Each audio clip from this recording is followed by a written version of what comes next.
కొండా సురేఖ నాగచైతన్య సమంత విషయంలో కీలక వ్యాఖ్యలు చేసిన సంగతి తెలిసిందే. కేటీఆర్ను ఉద్దేశిస్తూ చాలా సంచలన ఆరోపణలు చేశారు. ఆ ఆరోపణల విషయంలో నాగార్జున ఏకంగా కోర్టును ఆశ్రయించారు. నాంపల్లి కోర్టులో ఇప్పటికే ఒకసారి కొండా సురేఖ కోర్టుకు హాజరయ్యారు. సార్ మరోసారి కోర్టుకు హాజరయ్యారు. కొండా సురేఖ స్పెషల్ జడ్జి ముందు విచారణకు హాజరయ్యారు.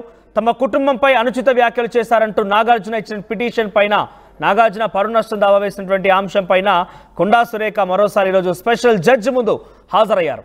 ఇక కొండా సురేఖ పైన పరువు నష్టం దావా వేశారు హీరో నాగార్జున. కేటీఆర్ వల్లే నాగ చైతన్య సమంత విడాకులు తీసుకున్నారని ఆరోపించింది కొండా సురేఖ. ఈ నేపథ్యంలో నాగార్జున అటు కొండా సురేఖ పైన పరువు నష్టం దావా వేశారు. ఆ అంశం నాంపల్లి కోర్టు విచారణ జరిపింది.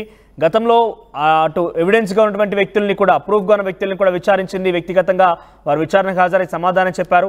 ఆ తర్వాత ఒకసారి కొండా సురేఖ కూడా వెళ్ళి తమ వాదన వినిపించింది. ఇప్పుడు మరోసారి నాంపల్లి కోర్టుకు వెళ్ళింది కొండా సురేఖ. నాంపల్లి కోర్టులో ఈరోజు స్పెషల్ జడ్జి ముందు హాజరైంది. మరి ఎటువంటి విచారణ జరిగింది, విచారణలో కొండా సురేఖని ఎటువంటి ప్రశ్నలు సంధించారని మాత్రం కొంత ఆసక్తి రేపుతోంది. కేటీఆర్ వల్లే నాగ చైతన్య సమంత ఇద్దరు విడిపోయారని చెప్పి కొండా సురేఖ చేసిన వ్యాఖ్యలు సంచలనంగా మారాయి. ఇంకా కూడా ఆ కేసు నాంపల్లి కోర్టులో విచారణ దశలో ఉంది. సో ప్రజెంట్ ఈసారి రెండవసారి నాంపల్లి కోర్టుకి కొండా సురేఖ హాజరయ్యారు.